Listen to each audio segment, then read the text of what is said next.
قاضی فائز عیسیٰ کی معاونت کا الزام لگایا تھا۔ انور منصور خان نے منگل کو سماعت کے دوران دلائل دیتے ہوئے کہا تھا کہ ان کے علم میں ہے کہ صدارتی ریفرنس کے خلاف سپریم کورٹ آف پاکستان میں جسٹس قاضی فائز عیسیٰ کی درخواست کی تیاری میں بعض ججز نے ان کی معاونت کی تھی۔ عدالت نے اس الزام کو سنگین قرار دیتے ہوئے ذرائع ابلاغ کو اسے رپورٹ کرنے سے بھی روک دیا تھا۔ بھارت کے زیر انتظام کشمیر کے حکام نے 12,000 پنچایتی علاقوں میں ہونے والے انتخابات مؤخر کر دیے ہیں۔ یہ اقدام اس مشورے پر اٹھایا گیا ہے کہ علاقے میں صورتحال ٹھیک نہیں ہے اور امن و امان کو خطرہ ہے۔ بدھ کو حفاظتی دستوں نے بھارتی زیر انتظام کشمیر کے جنوبی ضلع پلوام کے ترال علاقے میں ایک تلاشی آپریشن کے دوران 3 مشتبہ عسکریت پسندوں کو ہلاک کر دیا۔ ہلاک ہونے والوں میں حزب المجاہدین تنظیم کا ایک اعلیٰ کمانڈر جہانگیر رفیق وانی بھی شامل تھا۔ اس افواہ کے بعد ہلاک کیے گئے عسکریت پسندوں میں سے ایک کا تعلق بارامولہ سے ہے۔ سری نگر سے 55 کلومیٹر شمال مغرب میں واقع اس شہر میں دکانیں اور دوسرے کاروباری ادارے بند کر دیے گئے اور سڑکوں پر سے پبلک اور نجی ٹرانسپورٹ گاڑیاں ہٹا لی گئیں۔ بڑھتے ہوئے تناؤ کے بیچ بارامولہ کے بعض مقامات پر مظاہرین نے پولیس اور دوسرے حفاظتی دستوں پر سنگباری کی، لیکن شہر میں حالات فوری طور پر معمول پر آ گئے۔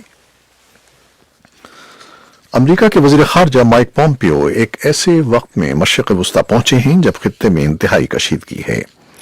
ایران کے ساتھ کشیدگی ہے۔ ٹرمپ انتظامیہ کا مشرق وسطی کے لیے امن منصوبہ، یمن میں جاری جنگ اور انسانی حقوق جیسے معاملات پر بات چیت ان کے ایجنڈے میں شامل ہے۔ وائس آف امریکہ کے نامہ نگار کی اطلاع کے مطابق وزیر خارجہ کی یہ ملاقاتیں ایسے وقت پر ہو رہی ہیں جب دونوں ممالک علاقائی معاملات سے متعلق اپنے موقف اور دوطرفہ تعلقات میں مطابقت لانے کی کوشش کر رہے ہیں۔ اس بارے میں تفصیلی رپورٹ کچھ دیر میں۔ چین کے صحت کے کمیشن نے بدھ کے روز اعلان کیا کہ نئے کرونا وائرس سے ہلاک ہونے والوں کی تعداد 2,000 سے اوپر چلی گئی ہے، جبکہ اس سے متاثر ہونے والوں کی تعداد اس مہینے کی کم ترین سطح پر ہے۔ ہلاکتوں کی تعداد 2,004 ہو گئی ہے، جبکہ زیادہ تر کیس ہوبے صوبے میں سامنے آئے ہیں۔ ہیلتھ کمیشن نے بدھ کے روز بتایا کہ 1,749 نئے کیسوں کی تصدیق ہوئی ہے۔ یہ فروری میں سب سے کم تعداد ہے اور اس طرح چین میں تصدیق شدہ کل کیسوں کی تعداد 7,400 ہو گئی ہے۔ کرونا وائرس کے خلاف جنگ میں چین کو کامیابی مل رہی ہے، لیکن ایک بڑا نقصان بھی اٹھانا پڑا ہے۔ اگلے محاذ پر لڑنے والے ووہان شہر کے اہم ہسپتال کے ڈائریکٹر لیو جی منگ منگل کو بیماری سے چل بسے۔ انہیں دسمبر میں ظاہر ہونے والے وائرس سے ہونے والی اہم ترین ہلاکتوں میں سے ایک قرار دیا جا رہا ہے۔ اب تک 1,700 ہیلتھ ورکر مریضوں کا علاج کرتے ہوئے بیمار ہو چکے ہیں، جن میں سے 7 جاں بحق ہو گئے ہیں۔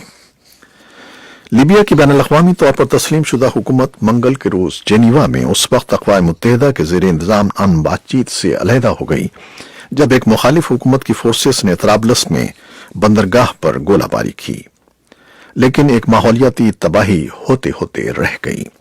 سابق جنرل خلیفہ حفتر کی لیبین نیشنل آرمی نے بندرگاہ پر میزائلوں سے حملہ کیا، لیکن یہ حملہ مایا گیس کے ٹینکر سے چند میٹر دور ہوا۔ اگر یہ ٹینکر زد میں آ جاتا تو ایک ماحولیاتی اور انسانی آفت آ جاتی۔ نیشنل آئل کارپوریشن مصطفیٰ ثناء اللہ نے یہ خدشہ ظاہر کیا ہے۔ لیبیا کے حکومتی اتحاد نے کہا کہ وہ امن بات چیت میں شرکت اس وقت تک معطل کر رہا ہے جب تک حملہ آوروں کے خلاف ٹھوس اقدامات نہیں کیے جاتے، اور ہم مناسب وقت پر حملہ آوروں کو جواب دیں گے۔ روس اور ترکی کے زور دینے پر دونوں فریقوں نے پچھلے ماہ فائر بندی پر اتفاق کیا تھا اور جنیوا میں مذاکرات شروع ہوئے تھے۔ برطانیہ نے کہا ہے کہ وہ یورپ سے علیحدگی کے بعد امیگریشن کا نیا نظام بنانے جا رہا ہے، جس میں دنیا بھر سے اعلیٰ مہارت یافتہ افراد کو برطانیہ آنے کے لیے ترجیح دی جائے گی، جبکہ یہ نظام پوائنٹس کی بنیاد پر افراد کا انتخاب کرے گا۔ برطانوی خبر رساں ادارے رائٹرز کے مطابق برطانیہ یہ نظام اس لیے بنا رہا ہے تاکہ یورپ سے کم معاوضے پر افراد پر انحصار ختم ہو سکے۔ اور پاکستان سپر لیگ کے سیزن 5 کے لیے ٹرافی کی رونمائی کر دی گئی ہے۔ اس حوالے سے کراچی کے نیشنل کرکٹ اسٹیڈیم میں تقریب کا اہتمام کیا گیا۔ اسکواش کے سابق کھلاڑی جہانگیر خان نے کپتانوں کے ہمراہ تقریب میں شرکت کی۔ ایسا پہلی بار ہوا ہے کہ پی ایس ایل ٹرافی کی تقریب رونمائی پاکستان میں ہوئی ہے۔